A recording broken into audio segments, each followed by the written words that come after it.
Ne në fshat kemi një kafsh se ai nuk ka askull. Kemi të në lartë dhe degë për fund. Në përbërës se të kokra, po majmunë rriten me bitbarë në përdek edhe koloviten.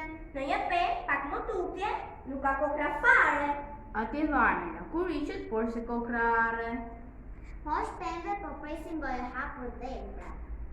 Ato presin kosë koti dhe lodhën të shkretat. Se nuk vjen la kuriqet, majmunë gjithvesh. Te pra qa natë ditën ndërsa kopsti shesh.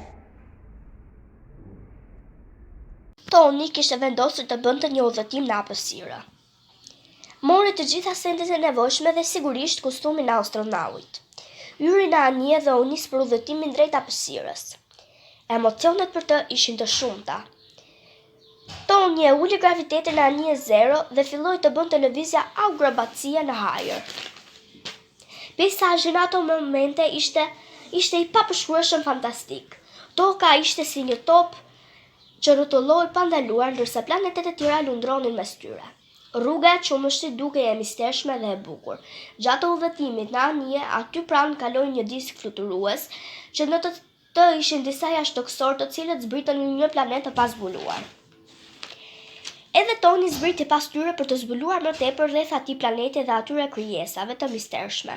Kur ai zbriti nga anija kozmike, u takua me alienet nuk ishin parë krijesa të tilla, prandaj e morën Tonin dhe brogosën. Alienët bënin një të ndryshme nga ajo e Tonit. Pas shumë përpjekjesh, Toni arriti të arratisej, më pas hyri direkt në anijen kozmike dhe u nis direkt për në tokë. Pas gjithë atyre gjërave, tani Toni nuk e dinte se si t'ja shpjegonte atë që ndodhi. Shkencëtarët po bënin eksperimente me insekte. Njëri prej tyre gëzoi pa dashuri për vetë. Disa nga insektet pinë ca pika dhe filluan të smalloheshin, derisa u bënë gjigante. Insektet u shpërndanën nëpër rrugët e qytetit. Ato i ngusulën njerëzve dhe ndërtesave. Njerëzit të çmeruar vraponin me sa fuqi kishin për të shpëtuar nga insektet që po shkatërronin gjithçka gjenin përpara. Lajmi u dha në televizor. Ushtria i sulmoi insekte gjigante me tanke dhe me aeroplane ushtarake. Vezët u thyen dhe prej tyre dolën disa insekte të vogla që u rritën shpejt. 3 shkencëtarë vrapuan në laborator. Ata filluan të bënin eksperimente dhe më në fund gjetën ilaçin e zvogëlimit të insekteve. Me makinat që lanin rrugët, ata e përkatën qytetin gjithandej.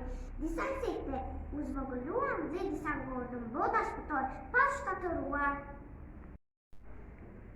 Hëna, ashtu si dhe toka, ka forcë të rrëqëse, po kjo forcë është shumë e herë më e vogël se sa ajo e tokës. Prandaj i njëjti trup në hënën do të ishte më i lihtë se sa në tokë.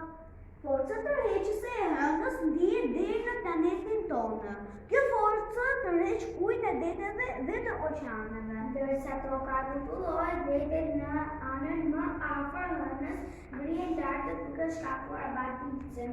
Lukuria e kundër quhet baticë. Për shkak të mungesës së atmosferës, sipërfaqja e hënës goditet vazhdimisht nga meteorë të vegjël. Ata nuk digjen siç ndodh kur bie në tokë dhe neve na duket sikur një yll shkëputet nga qielli. Gjenio. Steve Jobs ka qenë një ndërmarrës dhe shpikës amerikan. Ai është themeluesi i Apple, që është vlerësuar si ikona më e lartë e risisë imagjinatës. Ai e dinte se mënyra më e mirë për të krijuar vlera në shekullin e 11 ishte lidhja e krijimtarisë me teknologjinë.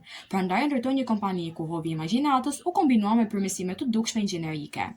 Steve kaloi shumë brëmje në garazhin e Larry Langut, inxhinier që jetonte pak më tutje rrugës së shtëpisë së tij të vjetër. Langu i dha një mikrofon karboni që e la pagoj dhe i këshilloi kompletet Heath, pajisjet për ndërtuar vetë radio amatorës dhe aparatura të tjera elektronike që në ato kohë duheshin atyre që merreshin me këtë punë dhe që përdornin pajisjet saldatori. Kompletet Heath kishin të gjitha qarqet të stampuara dhe përbërësit me kode të ngjyrosura, por Lora Saku shpjegonte teorinë e funksionimit, kujton Jobsi. Arje të kuptoje se mund ndërtoje gjithçka, pasi ndërtoje janë dy radio, shikoje ndër një televizor në katalog dhe mendoje, po ta ndërtoj dhe këtë, edhe pse mund mos ishe e vërtet.